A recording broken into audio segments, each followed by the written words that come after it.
నిన్న పాలమాకుల్ కస్తూర్బా గాంధీ బాలికల స్కూల్లో అన్నంలో పురుగులు వస్తున్నాయంటూ విద్యార్థులు రోడ్డుపై ధర్నా చేశారు.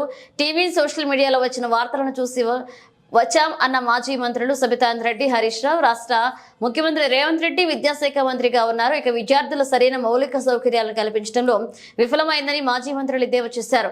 ప్రతిపక్షాల ఎమ్మెల్యేలను ప్రభుత్వం వైపుకు లాక్కోవడంలో ఉన్న శ్రద్ధ విద్య మీద లేదని అన్నారు. ప్రభుత్వ గురుకులాల్లో సమస్యలపై అసెంబ్లీలో విద్యాశాఖపై ముఖ్యమంత్రి ప్రశ్నించాం. ఇక ఇప్పటి వరకు సమాచారం లేదన్నారు. గత 10 సంవత్సరాలుగా బీఆర్ఎస్ అధికారంలో ఉన్నారు. మీ ప్రభుత్వ హయాంలో చేసి అప్పులను తీర్చే పనిలో కాంగ్రెస్ ని ప్రభుత్వం ఉందన్నారు.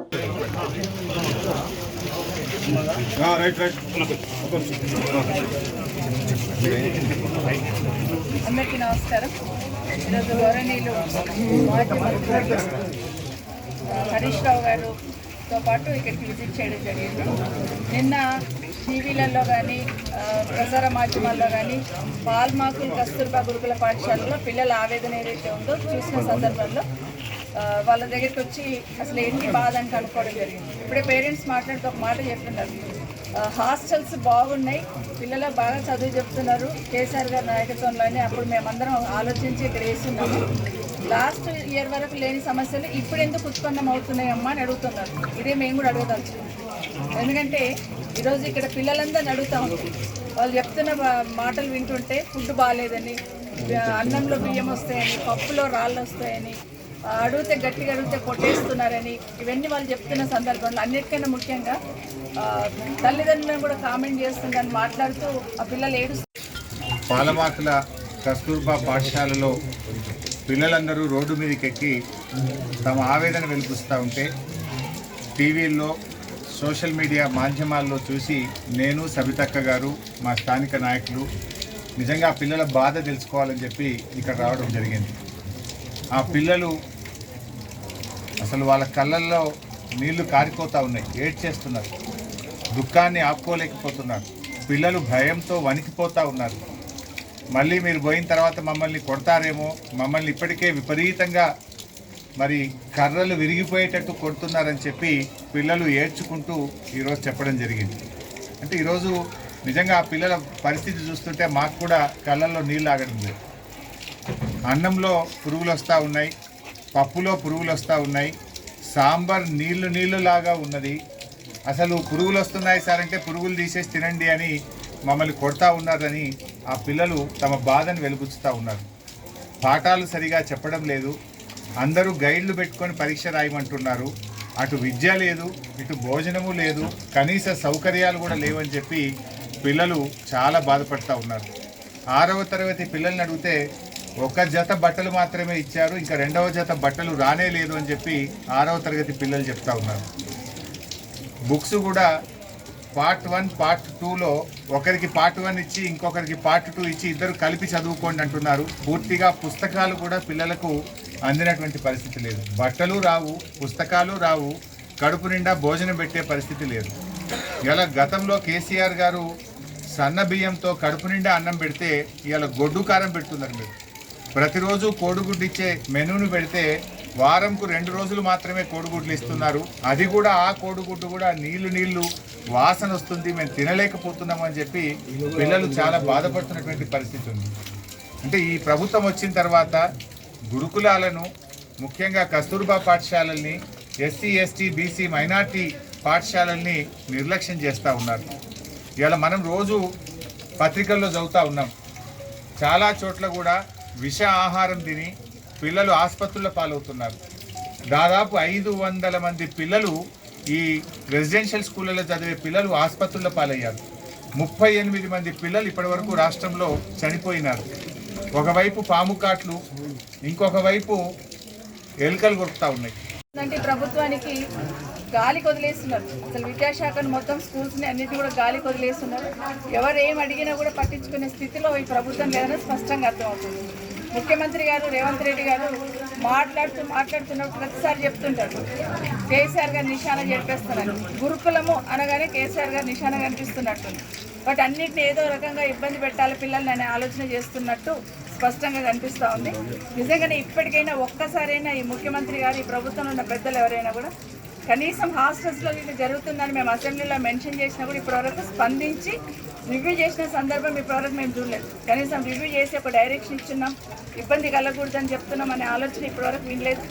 అసెంబ్లీలో మేము అడిగితే కూడా కనీసం సమాధానం లేదు.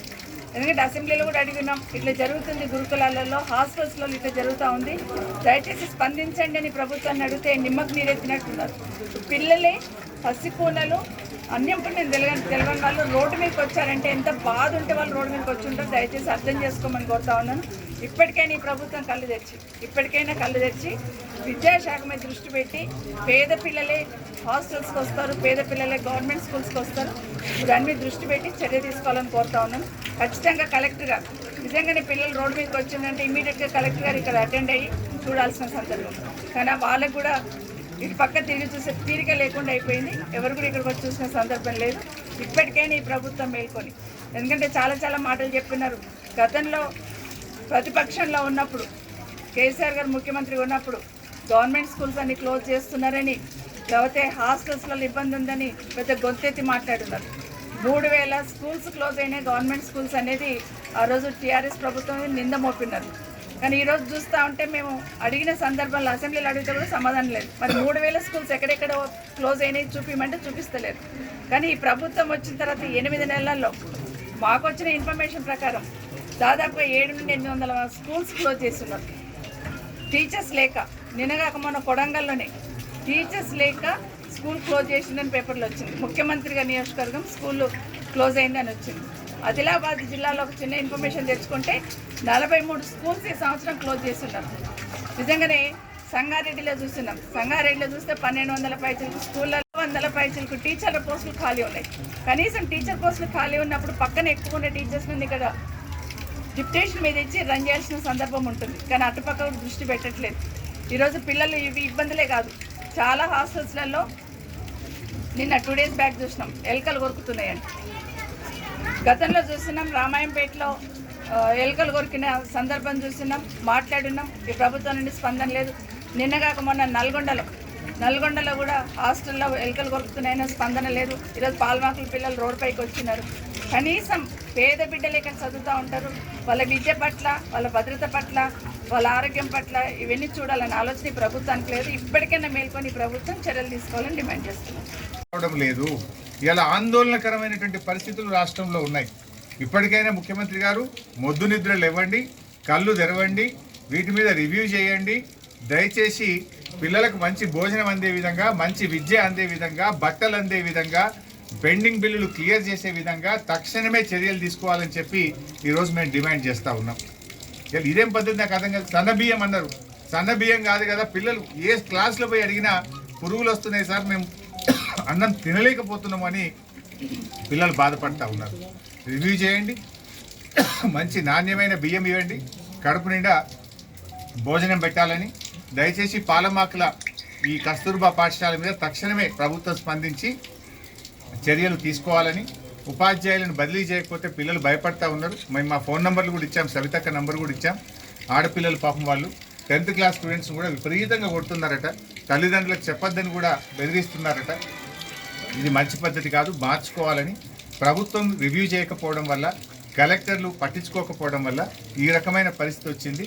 రాష్ట్ర వ్యాప్తంగా తక్షణమే రివ్యూ చేసి అన్ని హాస్టళ్లలో ఉండే సమస్యలు పరిష్కరించాలని, కడుపు నిండా పిల్లలకు భోజనం పెట్టాలని చెప్పి మేము కోరుతాము. అసెంబ్లీలో లాస్ట్ టైమే సబితక్క మాట్లాడింది విద్య మీద. మన బడ్జెట్ పాస్ అయ్యేటప్పుడు సబితక్క ప్రశ్నలు వేస్తే ఒక్క ప్రశ్నకు సమాధానం చెప్పకుండా దాటవేసి కనీసం ప్రశ్నకు కూడా అసెంబ్లీలో సమాధానం చెప్పలేదు. అంటే మొద్దు నిద్రపోతుంది ఈ ప్రభుత్వం. అసలు ఈ ప్రభుత్వానికి చీమ కుట్టినట్లేదు. సిగ్గుపడాలి రేవంత్ రెడ్డి. ఆడపిల్లలు 2 కిలోమీటర్లు నడిచి జాతీయ రహదారి మీద ధర్నా చేస్తే ఈ ప్రభుత్వం నుంచి ఇప్పటిదాకా స్పందన లేదు. సిగ్గుపడాలి మీరు. ఇలా పేద పిల్లలు, దళిత పిల్లలు, గిరిజన పిల్లలు రోడ్డెక్కి గంటల తరబడి ధర్నా చేసే పరిస్థితి. ఆడపిల్లలు రోడ్డెక్కి ధర్నా చేస్తే ఈ ప్రభుత్వం ఉన్నట్టా లేనట్ట? ఈ ప్రభుత్వాన్ని చీమ కుట్టినట్టు కూడా అయితే లేదు. అండ్ ఇది మొదటిసారి కాదు. ఇలా భువనగిరి ఎస్సీ గురుకుల పాఠశాలల్లో ఆడపిల్లలు ఆత్మహత్య చేసుకున్నారు. అక్కడ చెప్పలేని నోట్తో అలాంటి సంఘటనలు జరిగితే ఆడపిల్లలు ఆత్మహత్య చేసుకున్నారు భువనగిరి దళిత గురుకుల పాఠశాలల్లో. తర్వాత మాట్లాడి మళ్ళీ నెక్స్ట్ వీక్ అట్లా వచ్చి ఇక్కడ వాటర్ సమస్య ఏ విధంగా అయితే తీర్చాలో, ఒకవేళ ప్రభుత్వం పరంగా అయ్యేటి ప్రభుత్వ పరంగా చేస్తాం, ఒకవేళ కాకపోయినా మాతోనే స్వయంగా మాతోని దాతలు కొంతమంది ఏమైనా చేయగలిగితే చేసే విధంగా కూడా మేము చేసి ఈ హాస్టల్ సమస్యలు ఏమీ లేకుండా చేస్తామని తెలియపరచుకుంటున్నాం. ఎందుకంటే మీ ద్వారా మేము ఒకటే రిక్వెస్ట్ చేస్తున్నాం, అధికారులు మీరు అందరూ కూడా ఈరోజు ఎందుకు మంచిగా అయింది, రాత్రి ఎందుకు మంచిగా అయింది, భోజనాలు నిన్న మొన్న ఎందుకు చేయలేకపోతున్నారు. చిన్న చిన్న పిల్లలు వాళ్ళు అంకులు ఈరోజు చాలా బాగుంది, బ్రహ్మాండంగా ఉంది, భోజనం కర్రీస్ బాగున్నాయి ఈరోజు అంటారు. కానీ నిన్న మొన్న ఏదైతే రాత్రి నుంచి 2 రోజులు ఒక్క రోజు నుంచి మంచిగా ఉన్నాయి, గతంలో ఆ విధంగా లేకుండా ఇంకోటి ప్రిన్సిపాల్ గారు ఇష్టముగా పిల్లల్ని వేధిస్తున్నారు. అసలు వేధింపులు మానుకొని సరైన రీతిలో ప్రవర్తించాలని తెలియపరుస్తూ, అదేవిధంగా ఇప్పుడు మేము అధికారులను అడిగితే గతంలో నిన్నటిదాకా ఉన్న స్టాఫ్ని అందరినీ చేంజ్ చేసి కొత్త వారిని తీసుకొస్తారని, కొత్తవారు కానీ పాతవారు కానీ పిల్లలను తన పిల్లలుగా చూసుకునే వరకు ఈ విధంగా పోరాటాలు వస్తాయి. పిల్లలతోనే ధర్నాలు కానీ ఇంకేవి కానీ వస్తాయి. కానీ ఆ పిల్లల్ని మంచిగా చూసుకున్నప్పుడే ఏ సమస్య రావు, వాళ్ళ ఎడ్యుకేషన్ మంచిగా అవుతుంది, వాళ్ళు ఉన్నంత స్థాయిలో ఎదగడానికే అవకాశం కలుగుతుందని తెలియపరచుకుంటూ ముగిస్తున్నాను.